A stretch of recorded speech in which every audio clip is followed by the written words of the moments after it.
从来没有见过如此硬核的改装车厂。你的车只要是来到了这里之后，那等待它的命运就只有一个切割。他们不仅会对地板进行切割，而且还会对尾箱以及所有看不顺眼的钣金都会下手。然而除了暴力的手法以及高超的技术之外，这家车厂的老板也可以称得上是惊为天人。在他一番纯手工的操刀之下，一张张华丽的手绘效果图就会精彩的呈现出来。什么作图建模、电脑绘制，那在这些图纸的对比下，他们完全就是个渣渣。就在刚才，车间里又迎来了一辆要改装的车辆。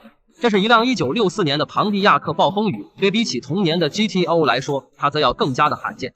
虽然它的外表看起来还算是不错，也有着非常炫酷的镀铬装饰件，但油漆底下会呈现出什么样的状态，这是谁也不能说得清楚。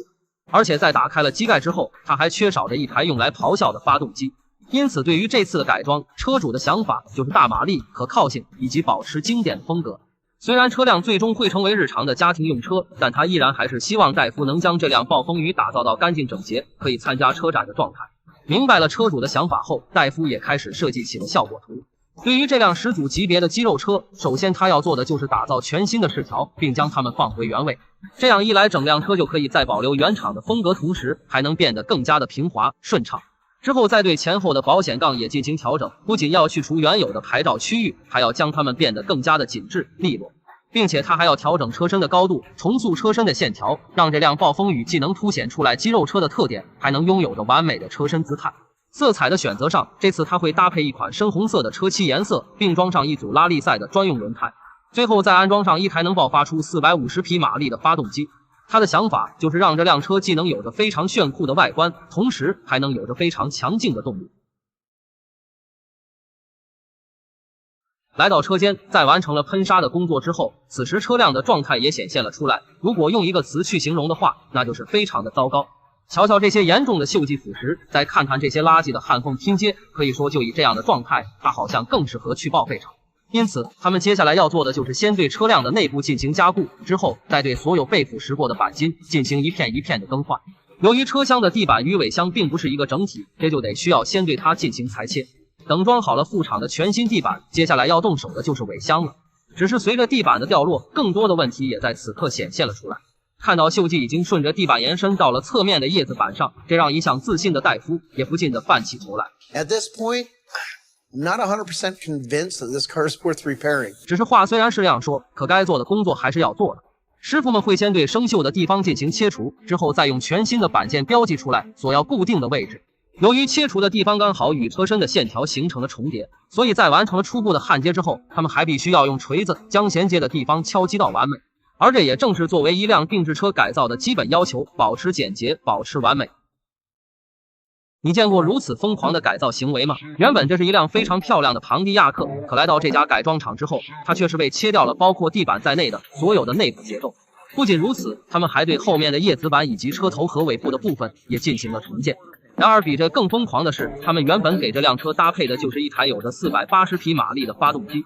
按理说这样的动力已经完全可以满足日常的需求了，可由于车主坚持要使用自动挡的变速箱，所以为了能让引擎的马力全开，戴夫还要在发动机的头部再加装上一套飞轮系统。它不仅可以增加出来引擎的马力，而且还能让发动机的运转变得更加顺畅。当然在马力加大了之后，它的轮胎也要相应的进行加宽。在这个过程中，他们必须确保全新的轮拱要与车身上的每个部位都能保持紧密的贴合。就在小哥努力制作的同时，车身上的其他部件也开始了制作。虽然这些板件有一部分是来自于其他车型，但师傅们依然会想尽办法将它们做到完美无瑕。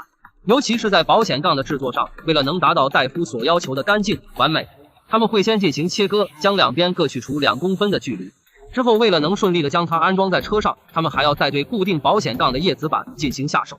而在后保险杠的制作上，由于原厂在设计的时候保留了很大的空间，因此他们只需要对原有放置灯口的位置进行切割，让排气管从保险杠的中间穿过来就可以了。随着项目的深入，虽然车辆已经完成了大部分的金属加工，但为了让车辆能变得更加完美，他们还要在细节方面进行仔细的处理。通过双手的触摸、直尺的衡量，他们会先在钣金上凹凸不平的地方以及接口的缝隙问题处贴上标签。虽然这只是一些用肉眼都难以看出来的问题，可戴夫还是会尽最大可能的将它们修复到位，因为只有这样，车辆在最后才能呈现出来最完美的效果。就像叶子板上的这块小洞，其实在打磨车身的时候，用腻子就可以完全的遮盖住。但戴夫的做法还是要将它拆除之后再去更换一块全新的板件。还有在排气管的打造上，为了让它与保险杠看起来更像是一个整体，他还会用钢筋制作出来一个框架，焊接在开口的边缘处，并彻底的打磨光滑。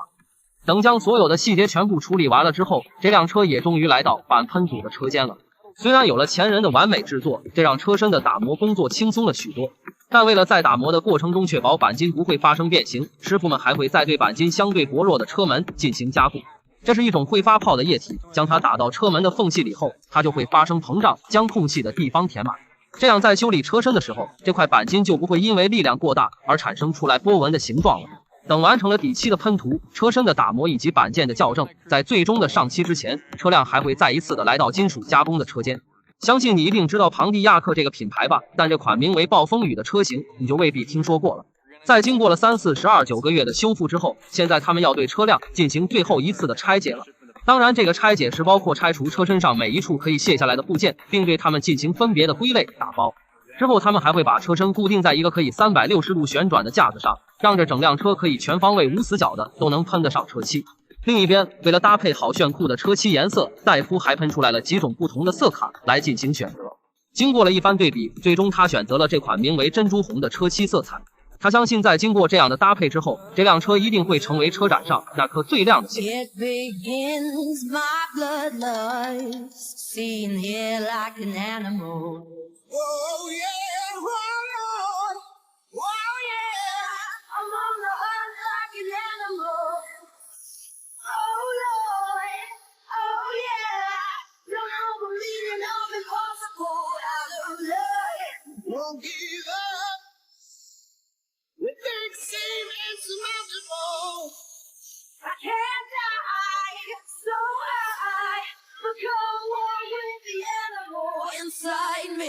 如果说之前的组装都是为了让零件能变得更加贴合，那么现在的组装就是为了让这辆车能再一次的焕发生机。而且每当到了这个环节，也是车厂里所有人最兴奋、最紧张的一个时刻，因为谁也不想因为自己的一个失误而导致了整个项目的停滞不前。就在师傅们努力的同时，另一边戴夫也开始了对内装的设计。与以往的主题一样，虽然这次他要打造的还是极其简单的内装风格，但简单并不意味着它就容易。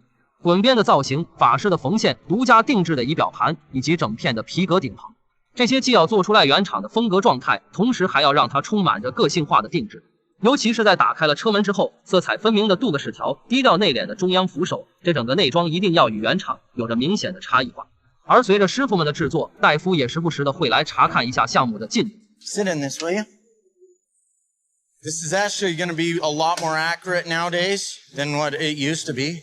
How's that? Because your hair's not this tall. It's this tall. 然而玩笑归玩笑，项目里每一次的测试还是非常有必要的，尤其是对发动机的测试。而随着时间的推移，项目的推进，这辆1964年的庞蒂亚克暴风雨即将就要完工了。到底它的效果会是怎样，能不能赢得车主的喜欢，那就只有让本人来说了。Wow. Oh, man. That looks a little different, doesn't it? Yeah, a little bit, Wow. Dave. Yeah, wow.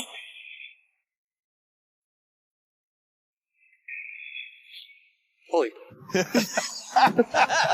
不得不说，如今的这辆车真的是太棒了，尤其是对比起之前来说，整辆车的姿态不仅变得更加的完美了，并且无论是车头的形状，还是车尾的部分，亦或者是车身的侧面，它们闪闪发光的镀铬饰件、笔直的车身线条，还有隐藏式的门把手，这些都在这款名为激进红的车漆色彩的衬托下，体现得更加耀眼，更加的充满了定制化。轮圈的选择上，除了这组非常炫酷的锻造轮毂，戴夫还在轮胎上搭配了一条红色的钛线。车尾的部分上，在去掉了原有的铭文以及多余的镀铬饰件后，戴夫不仅对车牌的位置进行了重新的制作，还将排气管的尾段也完美的镶嵌在了保险杠上。而这样的做法也让整个尾部看起来变得更加的干净简洁。还有在车头的部分上，戴夫不光对机盖做了重新的调整，还在去掉车牌的位置同时，对保险杠也进行了紧致的处理。这不仅让整个车头的线条变得更加整齐，并且中间缺口的位置也不会显得那么突兀了。随着镜头的转换，接着我们再来看看引擎。打开了机盖之后，首先入眼的就是一台非常凶猛的发动机，以及一个干净简洁的机舱形态。而且蓝灰色的引擎配色，银光闪闪的铭文标识，这不仅与红色的车漆形成了完美的搭配，并且从另一个角度来说，戴夫也是在向庞蒂亚克最经典的蓝色所致敬。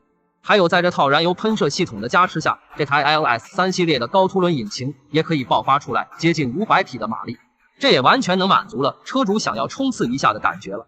内装的打造上，定制的座椅、定制的方向盘，还有定制的仪表组件，对比起原厂蓝色的大沙发来，这些显然都要显得更加的温馨，也更加的具有高级的感觉。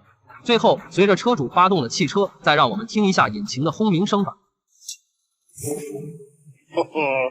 Wow. And then you got the chick magnet button right there on the top. Go ahead and push that.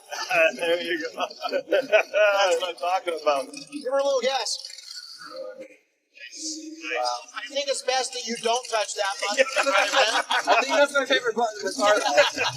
到此，这辆1964年的庞蒂亚克暴风雨就算是展示完成了。而既然车辆是如此的完美，那也该是开出去逛一圈了。好了，随着发动机的轰鸣，今天的节目也就到此结束了。喜欢的就请点个赞，我们下期继续。